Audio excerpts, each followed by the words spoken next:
Halo,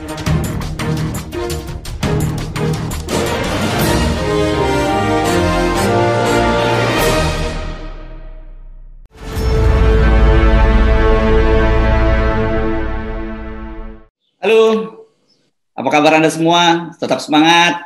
Puasanya tinggal beberapa hari lagi, tinggal beberapa putaran dan siap-siap menyambut Lebaran. Meskipun kita sadari bahwa Lebaran kali ini adalah Lebaran yang kedua, tidak sama dengan Lebaran-Lebaran sebelumnya. Itu ya, Bung Rocky. Betul, dan banyak problem yang numpuk dari Lebaran lalu ke Lebaran sekarang tuh, soal larangan mudik segala macam yang bisa membuat orang itu menganggap ada perlakuan tidak adil tuh. Bukan di dalam negeri, karena yang lain mungkin bisa lolos mudik karena punya akses, yang lain nggak bisa. Tapi juga dengan perbandingan dengan kan yang dilarang mudik sebetulnya orang yang ingin beribadah gitu kan.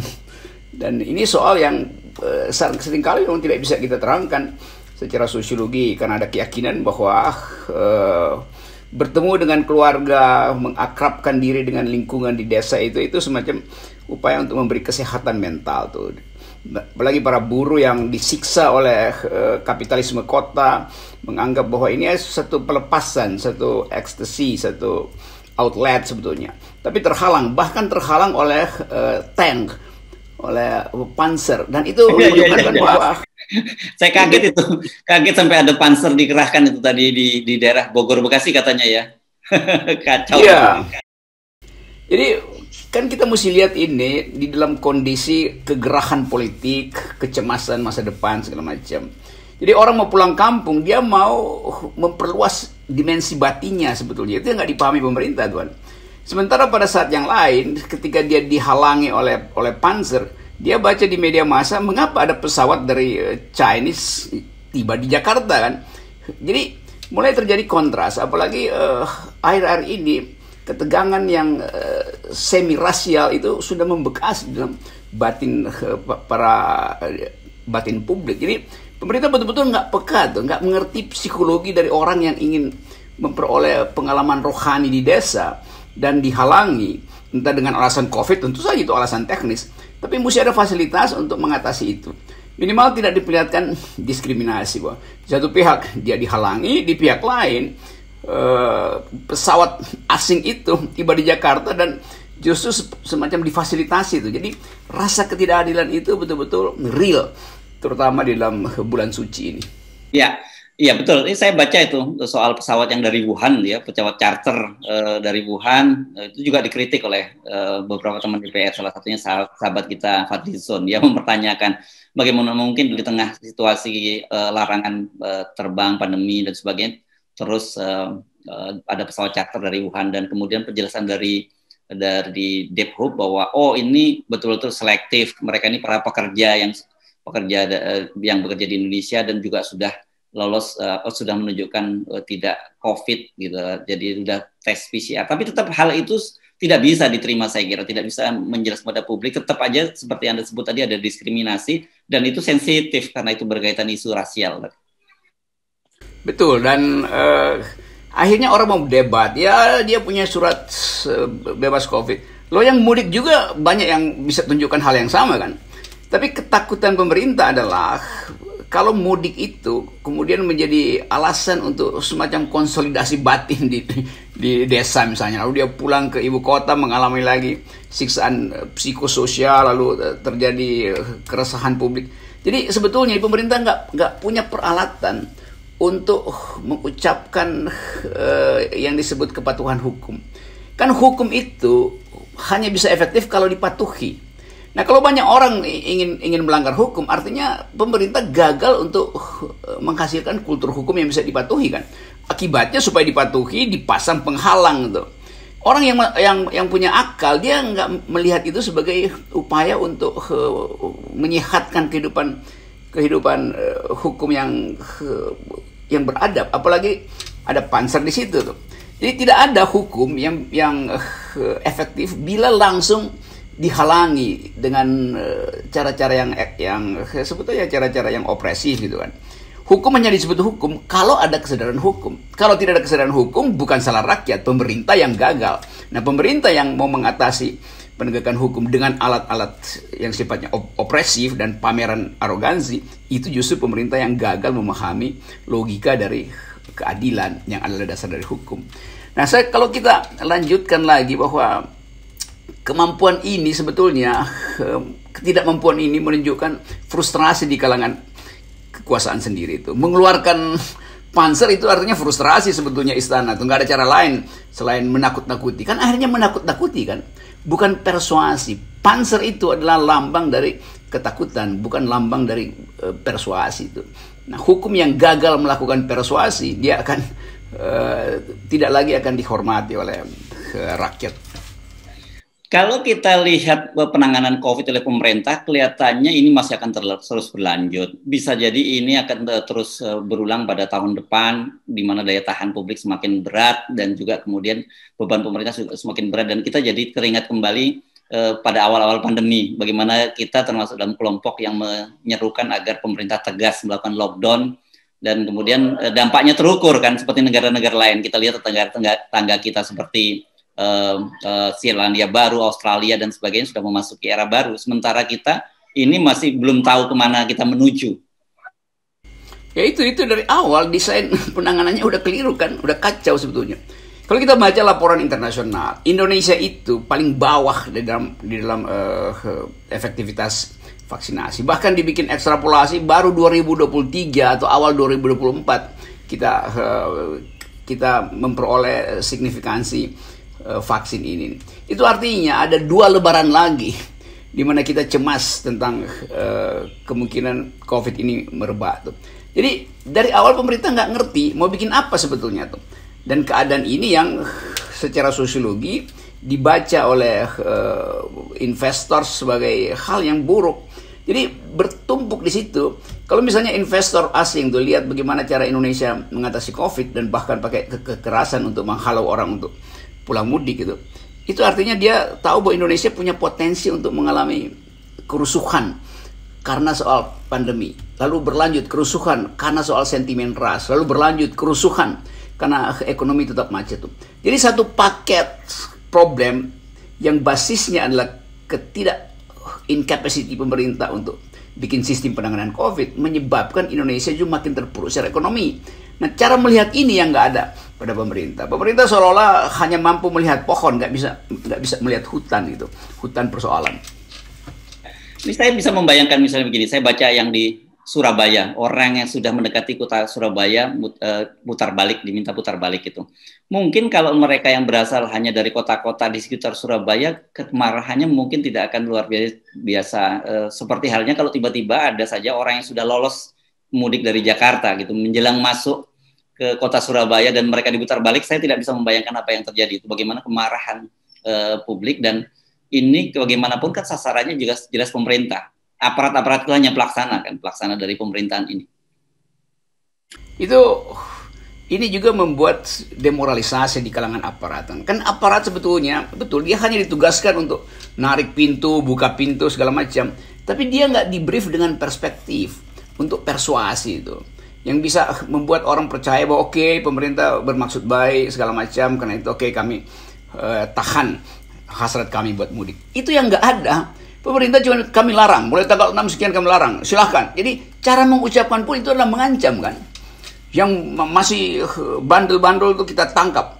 Loh, ini bangsa yang harusnya diurus dengan pendekatan kemanusiaan, bukan dengan ancaman atau ekspresi yang seolah-olah kami berkuasa, kami bisa tutup pintu tol ini. Iya, itu nggak ada hubungannya dengan niat orang untuk patuh pada permintaan pemerintah. Karena orang nggak mau dengar ancaman. Dan itu secara gampang kita lihat bahwa jalan tikus itu penuh dicari pemudik tuh. Jadi kalau orang udah cari jalan tikus, artinya dia nggak percaya lagi bahwa pemerintah itu ada di jalan raya. Kan itu soalnya kan. Oke, nah sekarang kita lihat dari sisi pemerintah, dari sisi konsolidasi pemerintah seperti apa nih, Bung Rocky? Karena kemarin itu rupanya PDIP mengumpulkan partai-partai pendukung pemerintah. Saya sih tidak membaca apakah partai-partai besar hadir, tapi sempat yang saya baca di CNN itu yang hadir partai-partai justru kecil gitu, seperti ya partai yang tidak lolos parliamentary threshold dan itu yang hadir. Tetapi ini kan kemarin kita sempat bicara-bicara kemungkinan soal partai tunggal dan sebagainya. Apa yang Anda lihat dengan langkah yang dilakukan oleh PDI, meskipun itu kelihatannya sih normal-normal saja karena itu buka puasa bersama gitu. Tapi yang kita lihat ini partai pendukung pemerintah sedang konsolidasi. Kita lihat ada ini yang namanya psikologi terbalik. Artinya reverse psychology. Artinya orang yang kecemasan, yang ketakutan, dia berupaya untuk pamerkan diri bahwa dia tuh kuat. Padahal dia cemas itu. Saya kira juga begitu yang terjadi pada PDIP. Moralnya sebetulnya hilang, karena itu dia mau tambal kekurangan moral itu dengan menganggap bahwa dia adalah partai tunggal pemimpin itu. Yang secara faktual, secara statistik oke. Tetapi ini keadaan yang sebetulnya semua orang berupaya untuk menyelamatkan diri dan nggak mau dekat-dekat dengan partai yang besar itu. Karena melihat bahwa kekuasaan sebetulnya sedang ambruk secara ekonomi, secara politik, secara moral, secara kultural. Jadi salah membaca persoalan itu. Seharusnya PDIP mesti mengatakan bahwa kami berada di dalam situasi yang sama dengan kalian itu. Itu cemas dengan keadaan. Bukan mengirim perintah untuk berkumpul. Kan ini menunjukkan bahwa nggak ada cara lain untuk memperlihatkan kemampuan mengolah politik selain menampilkan diri sebagai penguasa. Jadi sinyalnya adalah penguasa, padahal rakyat lagi benci pada penguasa kan. Partai-partai juga begitu. Saya membaca banyak partai yang berupaya untuk mulai bikin proksi dengan partai-partai kecil karena menganggap bahwa potensi keretakan di istana itu makin terbaca. Jadi kita hanya bisa baca itu. PDIP ada di dalam kecemasan. Karena itu dia mau atasi kecemasan itu dengan memamerkan kekuasaannya sebetulnya tuh. Itu mirip dengan lilin yang udah mau mati, dia tiba-tiba terang besar itu supaya terlihat bahwa masih menyala, tapi sumbunya sebenarnya udah pendek. Begitu menyala besar, selesai juga dia membakar sumbunya sendiri. Oke, nah bicara soal kecemasan ini kan dalam beberapa hari ini saya banyak bertemu dengan tokoh, bertemu dengan teman-teman dan sebagainya. Mereka sebenarnya yang di luar pemerintahan juga punya kecemasan yang sama, tapi tentu saja kecemasannya berbeda dengan pemerintah. Tetapi tetap jangan dilihat bahwa komitmennya kepada bagaimana kelangsungan bangsa, berbangsa dan bernegara ini. Kan di tengah situasi pembelahan masyarakat yang makin dalam, kemudian narasi-narasi yang muncul dari pemerintah juga bukan narasi menyatukan. Ini jujur saya sendiri mulai agak khawatir secara serius, secara serius sangat khawatir Bung Rocky dengan situasi bangsa ini.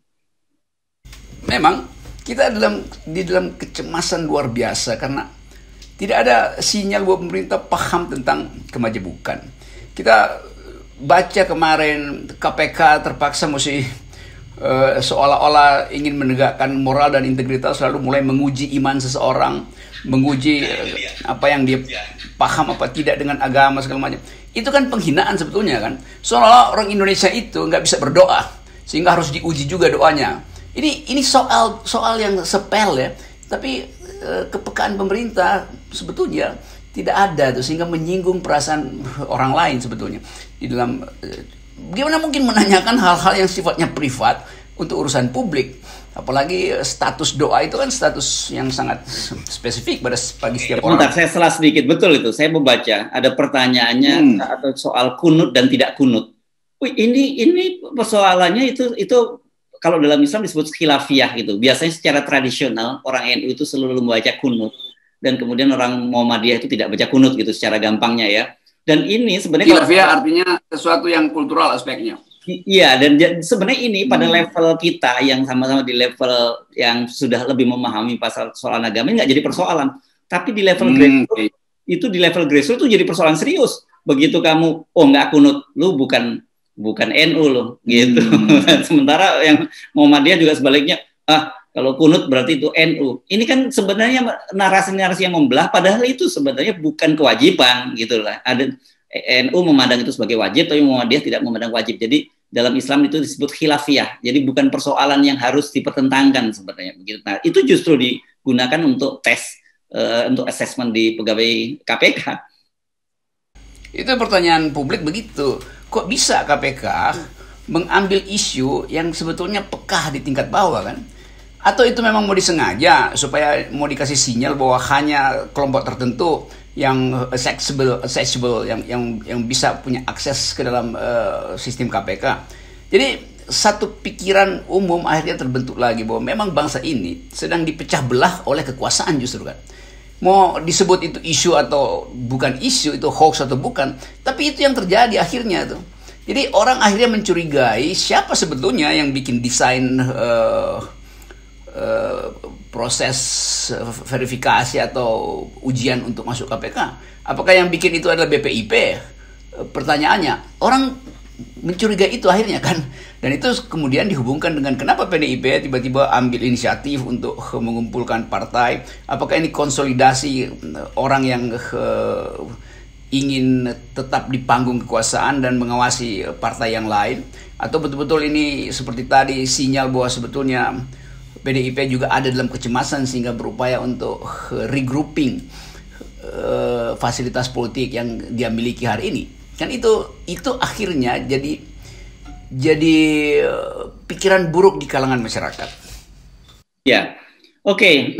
Dalam situasi semacam ini, saya kira kita penting melalui forum ini untuk mengingatkan, gitu, Bung Rocky, bahwa kohesi bangsa ini dalam kondisi yang sangat berbahaya, dan saya kira kita mesti dari semua pihak harus mulai ada membangun kesadaran itu, mulai menghentikan narasi-narasi yang memecah belah seperti itu. Ya, saya kira itu kesimpulannya, kata kuncinya adalah kohesinya hilang itu. Semen sosialnya retak. Dan ya pers, FNN, teman-teman jurnalis hanya bisa mengingatkan itu. Dan peringatan itu adalah datang dari pengetahuan jurnalis tentang soal-soal mikro yang kadang-kala tidak bisa dibaca oleh teleskop istana itu. Karena istana hanya mau melihat bintang, dia nggak mau melihat pasir yang ada di depan kakinya itu. Jadi saya kira itu memang sinyal hari ini sangat bangsa ini ada di dalam bahaya karena kegelapan terus-menerus disiramkan ke depan publik. Bukan cahaya yang disiramkan, tapi kegelapan, dan kita meraba-raba dalam kegelapan. Ke arah mana politik Indonesia menjelang Lebaran? Itu yang mungkin kita renungkan sebagai bangsa yang berupaya untuk tidak terpecah belah. Ya, di tengah suasana Ramadan menjelang Idul Fitri ini waktunya yang tepat buat kita untuk melakukan kontemplasi, untuk mengevaluasi kembali perjalanan bangsa ini. Tentu mudah-mudahan aja semangat dari Idul Fitri, semangat Ramadan dan Idul Fitri itu membawa kebaikan buat bangsa dan negara ini. Oke, saya sepakat itu. Ada 1 minggu kita bikin semacam perenungan nasional tentang cara kekuasaan menjalankan politik. Karena politik selalu ada di dalam tuntunan moral, etis, dan itu yang tidak terlihat justru ketika kita berupaya untuk mengeratkan bangsa ini dalam momentum Ramadan. Saya kira itu pesan yang bagus supaya kita tetap bisa merawat akal sehat dan melihat jernih arah perkembangan bangsa ke depan. Baik, terima kasih Bung Rocky. Salam akal sehat. Assalamualaikum warahmatullahi wabarakatuh.